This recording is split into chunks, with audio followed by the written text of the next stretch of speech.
It is that time, and we'll talk about things in Nashville. We'll talk about things in Miami. We'll talk about things with other folks. With this guy, Niko Moreno, as he salutes, as we always do. Okay, and now that I've filibustered enough, we got 2 weeks left in the window, and let me do red light, yellow light, green light this way with you.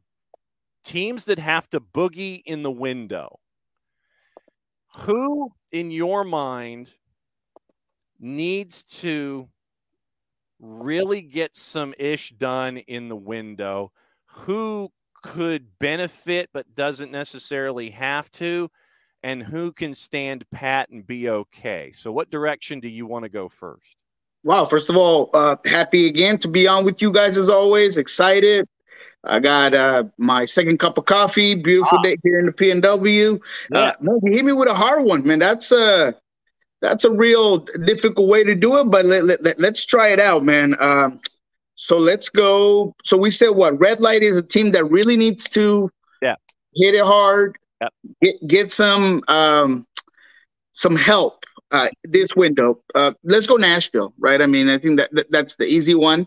I think Nashville is the team that is in the verge of losing that window of success, right? I mean, it's been so good so far with Gary Smith, right? It's been structure, it's been controlled, it's been sometimes passive, but it's been successful for a new franchise. But the window's closing, and they haven't really gone the next level. They haven't really been a finalist in the Eastern Conference. They really have not been really a contender that everyone's like, man, Nashville, that's the team to beat, right? They've always been a good team, but they haven't been in that elite level. So I think because of the need of going and getting some firepower up top, and because they're so close to really being one of those top teams, I think that they're one of the teams that really needs to get going. I would also add that midfield with Dax McCarty and Godoy, that check engine light is on. I mean, you got to see it. You got to understand that those 400,000 miles that Dax McCarty has on, you need to get it checked, take it to your nearest mechanic and figure out what you're going to do, trade it in for a new model.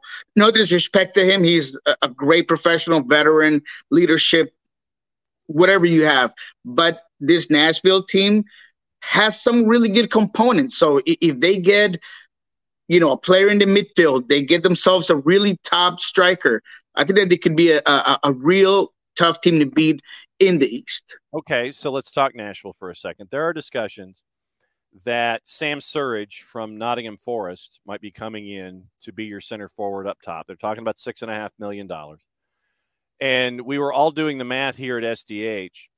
The last time that Sam Surridge played over 2,000 minutes in a season was when he played north of 40 games for Yeoviltown in League Two, and it was like 6 or 7 years ago. I don't think that Sam Surridge, and I know that we can always insert cliches and put dollars in jars and things like that, but I don't think that's the kind of answer that you're looking for at center forward to try to draw folks away so Hani Mukhtar can cook. No, and that's why the reports right now, I don't think that I've seen anything that makes it a bigger possibility. It's probably a name that they've looked at, a target that they've had in mind for a while, but are they ready to pull that trigger? I don't know. And if they do, I'm with you, John. I don't think this is the missing piece. I don't think this is the Pookie time for this Nashville squad. I just don't. Honestly, I thought that they were going to go for more of real quick, fast 9 that can take advantage of transition moments and that could, like you said, play well with Mukhtar, and that they could interchange, and that is more of a broader attacking player that is hard to decipher, right? So because of that, I'm not quite sold on that notion just yet. I do think, and actually I do know that there is more of a pool for that specific position for Nashville. So let's see what happens. There's a couple of interesting South Americans that I won't say the name, because if it's not Nashville, it might be another team that might look for a 9 of that profile. But yeah, I think that's the team that first comes to mind when we talk about needing help. All right, so then let's go down this Hany Mukhtar road a little bit. There have been the published reports that a team in the Qatari Super League has been offering a $7 million transfer, not salary, a $7 million transfer for Hany Mukhtar. And in catching up with some of our sources up in Nashville, he got married to a Nashville girl. He got married at Geodis. His camps are there in Nashville. But this is going to turn, I think, into an interesting subplot, because I know a lot of folks get locked into the transfer fee, and you sit there and you're thinking, okay, $7 million transfer. That's not the salary figure that the Qatari club could offer. Right now, Hany Mukhtar makes 3.2. If this Qatari club or the league, if it is a league-sponsored thing, was to come in and offer generational money, say they triple his salary, say he's going to make 10. $7 million transfer fee, yeah, okay, fine, great. It's the salary number that I think we need to focus on here, and we haven't heard that yet. That would be the decision for Hany Mukhtar, which really could create another set of issues for Nashville. Yeah, no, and that is true. Now, with that in mind and money aside, I think Mukhtar is a very intelligent individual, and just thinking in the aspect of a trending league and a growing league at his age, I think he'd be better off kind of putting in his time in Nashville, maybe going for one more big pay time within MLS and using everything else to his advantage in terms of sponsorships and all the money that can come in from other non-soccer things. I'm not doubting the reporting, and I could see where he'd be a very interesting player to bring into a league like that. But at the end of the day, I think that he's done so well. You saw him in the All-Star Game. He loved absolutely everything about it, doing all the interviews with all the guys, doing the skills challenge. This is a guy that's enjoying his time, man. So I think because of his age, where he's at, what he's done with this league, what he could potentially do with Nashville, I could see him having a hard time leaving all that, despite maybe, yes, money, cash runs everything around me, right? But at the exact same time, I think in today's day and age, soccer players are starting to learn the value of lifestyle and quality of life. No doubt. And we'll talk about the All-Star Game and what you thought about it after we go through red light, yellow light, green light. Okay, the yellow light would be a team that, if they tinker, yeah, that's cool.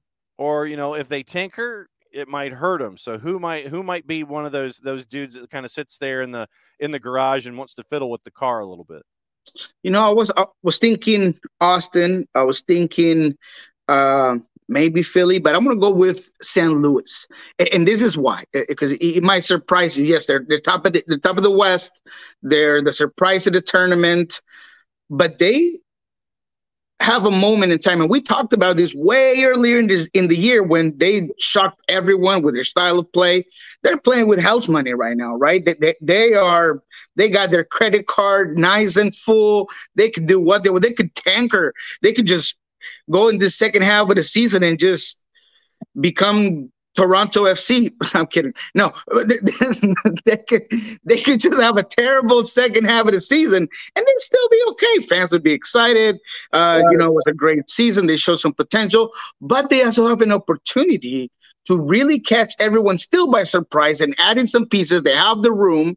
They according to what we've heard from that team, they have the capital to go ahead and get some guys if they really wanted to. Can they add some depth to a team that, regardless of what's going on, they've been able to stay put and they've brought in guys that fit that system? If they can add some depth, if they can really go out there and add themselves a really good right back, if they can get out there, get themselves more help, central midfield, that can maybe put other guys in better positions. Can they go out there and get themselves another 9? No disrespect to Giochini or anything like that, but maybe get you a different profile striker. Can you be the team that came on, that everyone thought was going to be dead last in the West? No one gave you any sort of opportunities. And now you're going to, me too. And now you're going to go out there and get to the playoffs and get far and maybe go to a Western Conference final. Man, I mean, that's huge, because you've shown the league that what you got, what you've done and what you've been able to do with what you got is enough to keep you there. But if you add some pieces, some components, maybe you get even farther. But then there's the other side of it, right? Do you bring some guys that mess with what you already got going on? All of these guys that are bought in, role players, that all they want to do is just give everything they got for the 80, 70, 90 minutes that they're on that field? Still to be seen. But this is a team that is yellow because of that. They have that potential, but then it could also mess up what they got going on. All right, so then who's cool? It's like they're sitting at the table like, nah, we're good. It's like, I don't need dessert. I'm good. I've had the meal. I'm checking out. I'm leaving the 25% tip. Don't worry. You served me great. I'm cool. I think it's Orlando City. They're getting so much from different players, right? They already went and got, they went grocery shopping. They got everything they wanted. Now they're trying to fit it into the pantry. They're just trying to figure out where to put it, what to do, who goes where, what am I going to do. But they're also getting production from guys that you wouldn't expect, or at least I didn't. If you would have told me that Duncan Mawire was going to have 8 goals this point in the season when this team has Cara and Ramiro, I'd be like, I'm not buying it, right? But that's what they've been able to do. Defensively, they've been solid.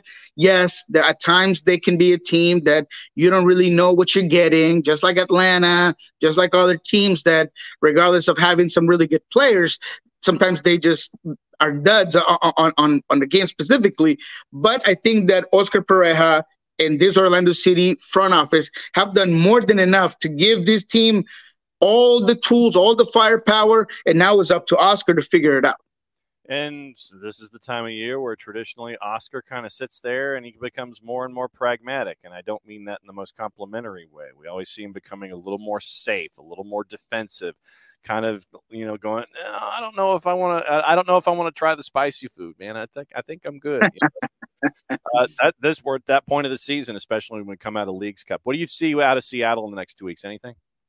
Nothing so this is a team that could really use some depth in quite a few positions. And I say quite a few. I mean, they really need a right winger. They need something else, somebody that can give you some similar productivity that Christian Roldan gives you, because you saw how bad this team was without Christian, and that's not good. There is no way that Craig Weibel is sitting there just thinking, without Christian, we're going to be this totally different team. We tried to move Nicolas Dodero on that side, and I get it. I've talked to Brian 1,000 times, and we've had that discussion that with the way this team attacks, when they attack, that right winger could very easily be another Cam, and it's your right back, the one that gets farther afield. Yes, I get it. But you need someone that's going to be able to slot in and play that, have that influence, because if not, you're depending really on a Christian Roldan that, yes, he's been extremely durable, but you just never know, right? I think that the left back position needs some help. I hate to say this, but yesterday, Yemer Gomez-Andrade left training early, and it concerns me because you already have Javier Arriaga out for at least another 5 weeks. So that's when things start to get difficult for Seattle, right? And because of that, I think that they could use some depth in certain positions, but there's no room in the salary cap space to bring anybody. Can they shift off Nuhu? Perhaps, but then we go back to the depth part in that position. Can you move a guy like Obed Vargas out broad, where he's had some interest? Sure, but then that goes back to your depth. What are you going to be able to do? I feel like Albert Rusnak's a guy that Brian really wants to use, really wants to make sure that he's a starter, and trying to figure out where he's going to be is where you've kind of had some issues this season. They're playing him at the 10. They're playing him a little higher up the field. I've always thought he's played better right next to Joao Paulo, helping in that holding midline, but that just hasn't been the case. So Seattle, in conclusion, could use some help. I don't see them getting anybody at all because I don't think they have the ability to move anybody, and they don't have any room in the salary cap. We'll get into cap and things probably after this next topic. What do you think about what's going on at Inter Messi CF? You sign Messi, you're signing Busquets, Jordi Alba after paternity leave. They're saying that's a done deal. Luis Suarez, I mean, this is the part of silly season that we enjoy the most. It's like you're hearing talk of Luis Suarez and his club said that, dude, and this was before the window opened, they go, dude, if you're going to retire, we're going to put an anti-Inter Miami clause in there so you can't just retire and go. So if you're going, we want something in return. And then they sign a U20 yesterday, which I think is kind of the knock-on effect of bringing in Barcelona of the late 2010s together, and you reunite the band, where you have these younger players that you can either sign a new DP or keep bringing in U22s because you had that availability there. But now you're seeing the younger guys who want to sit there and, they get knocked on the door and it's like, sir, would you like to play with Lionel Messi? And that 20-year-old's like, yeah, what, you're seeing all of that now with Inter Miami. What do you think about what you're seeing with what's going on there in Fort Lauderdale? Oh, man, I want to be excited, and I am excited that Messi's here. And I don't want to. I feel like I've gained a couple of negative comments because of my apprehension of what's going on in Inter Miami. But I'm just being real, man. I'm going to keep it 100. I'm not going to be the guy that's going to go with the flow of things and I'm going to, turn on my flashlight and be at the parade because Busquets and Messi are coming into the league, because I do think that there is a little bit of a negative stigma that can come out of it. Messi's in a category of his own, and he cannot be judged by age or anything like that because he might as well be a soccer god at this point. So he's just held at a different standard. But I don't know if the pieces that they're bringing in really fit together, including Diego Gomez, a U20 with a lot of potential that can be a good player for this team. If the Jordi Alba things are true, how much can you get out of him? Yes, he's still been a solid guy, 2,000+ minutes, yada, yada, yada. But again, this is a different league, different climate. It just plays different. The surfaces in which you play in, it's just not going to be as comfy as maybe Jordi and Busquets have been in. So that's where I have my issues with what's going on in Miami. I don't believe the Luis Suarez thing. I've heard from multiple sources that his knees are hanging on by dental floss. I mean, the thing is just, maybe some Gorilla Glue in there perhaps, but those things are ready to go. So are you really going to bring in a guy in a position where today you have Jose Martinez and Campana? I just don't see the benefit in it. I don't understand it. If it's about putting fans in the stands, I still don't get it because, this is a team that doesn't need that anymore because you got Lionel Messi and you're going from being a mediocre team that could barely put 18,000 in your field to now probably selling out the rest of the season. So you don't need that. So why go get a guy like this?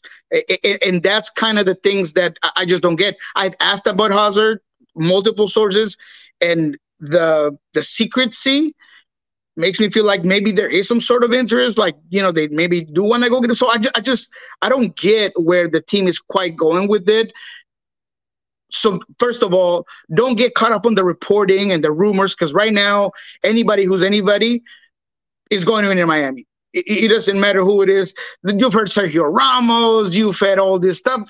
It's not going to happen, right? So all in all, I think that this team doesn't quite know where they're going. I think that the project has moved from having some really young, talented players to let's make Messi extremely comfortable and let's cash in on the eyes of the world that are upon us right now. We've never had this many media members at our stadium. We haven't had a 2-hour wait for media members to get into the stadium. You know, they fixed the press box to make it bigger. They now have a media room. They've added seats to their stadium, right? This is all the Messi effect. So maybe they want to cash in on that.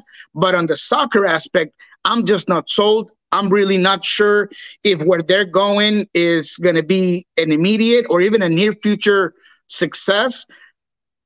So I just want to say that, yes, I'm excited for some of the things that Inter Miami is doing, but then I am also very conscious that this could be a huge failure when this Inter Miami team is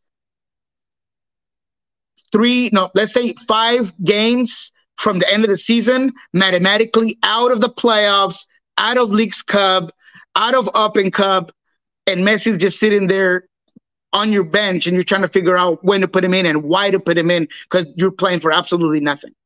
But aren't the Moss brothers really basically just having a staring contest with Don Garber right now? And it's like, we're bringing out all these dudes and you can say whatever you want. We're bringing them all in. I mean, John Thornton magnificently maneuvered the salary cap to bring in Chiellini and Bale, and he did all of that to get himself a title. And we're seeing all of this navigation right now, and it's almost to the point to where it almost is like the Moss brothers might be just having a staring contest with the league. You know what? We're bringing in all these guys. What are you going to do about it? This has to necessitate change in Major League Soccer when it comes to your DPs and your cap and your rules, doesn't it? Absolutely. And we've all expected that, right? We've more than once made the correlation of what Beckham did to what Messi could do for the league. Yes, I think it might amplify DP spots, might amplify salary caps because, yes, the Mas brothers right now are basically pushing the limit, and they're wondering when the commissioner is going to smack their hand, and until he smacks that hand, they're going to keep pushing it and pushing it and pushing it, and let's see how far we can get. But all in all, yes, I think that this is an opportunity for the league to change some of its limitations. Like I've said before, I don't want them gone, but maybe you increase those and make it a little bit easier for teams willing to spend to go get players. But again, I don't want this to be a trend. I don't want this to make it a trend for you to go and pay Cristiano Ronaldo money to come and play for this league, and Sergio Ramos and, you know, the Dani Alveses that went and failed in Liga MX. Like, that's what I don't want to see from this league, because they've been 1 or 2 steps ahead and they don't need to regress in that manner. Folks are asking what you think Atlanta United should be doing in this window. And what I have maintained is that this is a front office that, and no front office should be this way, that you don't negotiate in public. And we don't know what we don't know, because you could have negotiations about a 6 who plays on Pluto, and you're not going to know about it from Atlanta United's front office, because that's just how they're wired. When you look at Atlanta United, when it comes to what they might need to do here with the remaining 2 weeks in the window, what do you think? Well, I say I got a hit on Atlanta, at least a sighting of Atlanta. So I do know for a fact that they're very actively looking for a couple of players, one of those being a right winger, not surprised to absolutely nobody. But it is, I was very surprised of where I had the sighting. So they are looking for some top talent. They're looking for some pretty substantial transfer money. And they're also looking within the league, looking for some MLS experience in some positions. If I had it my way, and, you know, I'm no Garth Lagerwey and I'm no Carlos Bocanegra, but at the end of the day, I think that this team's inability to play transition defense makes me think that they need to go out there and get another destroyer in the middle of the field. And then people are probably wondering, Niko, are you crazy? We just let go of Ibarra. Yes, look, I know, I get it. That's obviously something that they had to do. But I don't see this central midfield with a real dog, a real destroyer, something that's going to be completely everywhere, making sure that nothing gets through, nothing gets by. They have enough center backs. I'm still not sold on Ibram and what he's going to do. The Peruvian national has had some decent performances, but there's also some doubts where Purata's going to do. So all in all, I think that this team needs some firepower up top. Someone that's going to bring services to Gigi. I think that right wing position is important. And I think bringing in a real disruptor into the middle of that park is going to be important for this team to just be better defensively and no so open, right? That Orlando game, I thought that they were going to be able to take that game. I thought they started off well, but little by little, they just gave up that game. And that's what I think I want to see from this front office, is bringing in a guy that's going to be experienced, is going to know what to do, that's going to be able to hold the ball. A JP-like feature down there would do a lot of compliments to what you already have in Atlanta. And you mean, for those that don't know, you're talking about a guy like João Paulo, that you have up there in Seattle. Absolutely. All right. Before we go, I know that you talked about it, and I wanted to kind of get you to expand on it a little bit. The All-Star Game, we talked about it earlier on in the show, and we talked about, and I'm going to repost how SDH went about with the Twitch pitch, and we fixed the All-Star Game. It took about 45 minutes, and we did it live on the air, and we literally hashed out how we would do it. And we turned it into a fun event on a bunch of different levels. And I'm going to reposting that today. Aside from the result, put that to the side, because you're talking about a game where players only got to practice maybe 1.5 times, seeing each other for 3 days up against a team that's in preseason training that finished second in the Premier League. What are your issues with the All-Star Game, and how would you fix it yourself if given the chance? I want to be done with, whether it's fun or not, playing European teams, playing teams that are going to expose the league and is going to feed the notion that this league is a joke. You no longer need to feed and want to grovel for these European teams to come and play with your all-stars. So that's number one. I would like it to be more of a showcase within the league, go back to the east to west sort of thing. If you want to continue to have this MLS All-Star weekend, do it more in an NBA type of style and make it an interesting aspect where maybe you insensitize the conference that wins that game, and therefore it becomes a little bit more exciting and interesting, and you're displaying your own talent, right? You already got eyes looking at the MLS. You've already put your stamp on the planet by bringing Lionel Messi. Use that to your advantage and encourage your own product, and don't put yourself in the position to expose players in a game like this one, right? So I want to stay away from the result, but it was just embarrassing to see the one-way traffic throughout the game, because it's obvious the level of seriousness that a preseason team is going to be taking this to a couple of guys that are just out there for the weekend, and they're really focused on Leagues Cup and MLS, right? When it comes to the challenges, I like it. I think it's cool. The volleys. My son and his friends watched it, and that's what I want to see, right? That new generation to at least get interested, exciting. They were doing some juice boxing with some of those. It was interesting to see. I did well by going with Buwanga's my guy. So it was fun. And I think that aspect should continue to be that way. Maybe I would add a couple of other FIFA-like, FIFA 2023-24 type of challenges in there. But it's exciting. Maybe some one-on-ones, maybe some old school, like PKs from like back in the day, but obviously not PKs, but more of like a finishing style of things. That'd be kind of cool to watch, to see. So yeah, those are some of the things that I would see. But all in all, my biggest problem is continuing to make this league look like a joke by begging these European teams to come in, getting absolutely nothing out of it.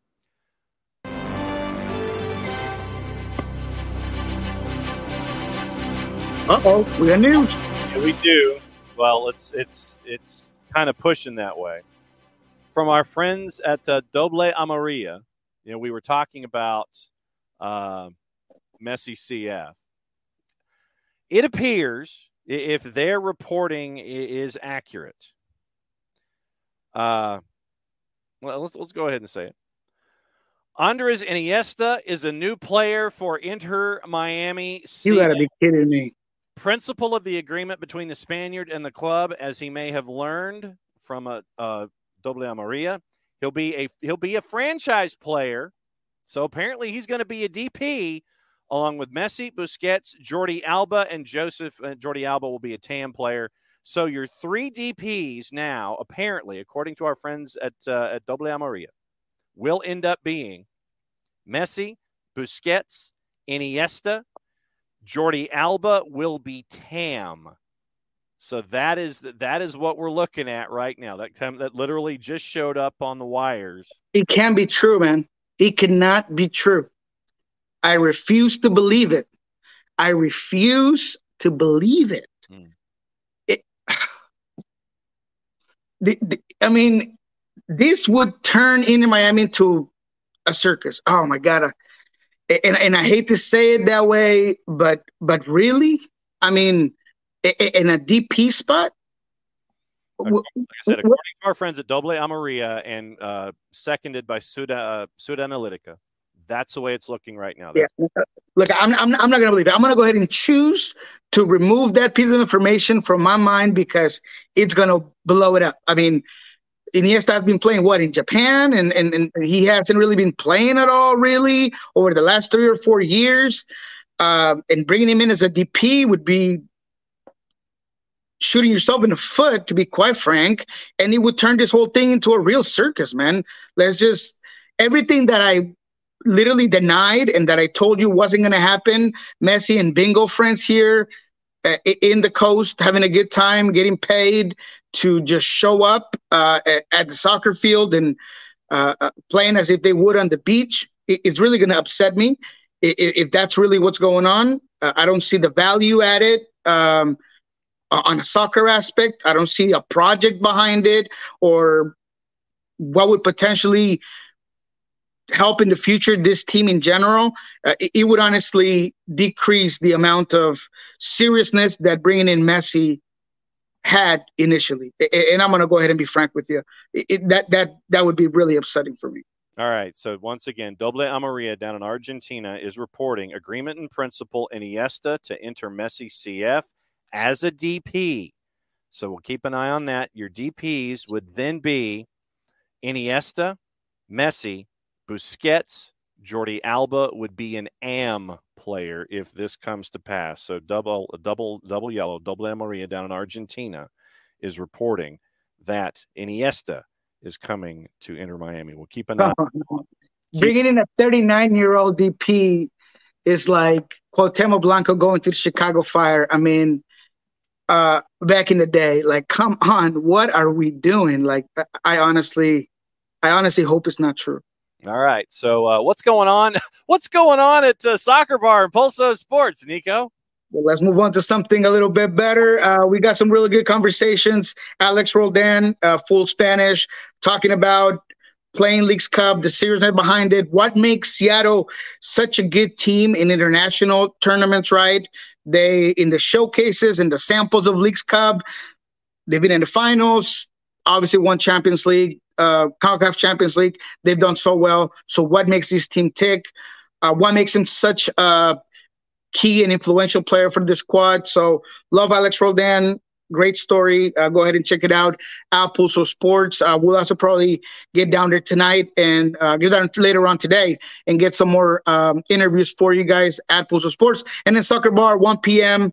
same as always, MLS, focus on the specific groups of Leagues Cup, what each group might look like, what the bracket looks like, who are the teams to watch from the Liga MX side, who are the teams to watch from the MLS side. So it'll be interesting today, 1 p.m. Soccer Bar.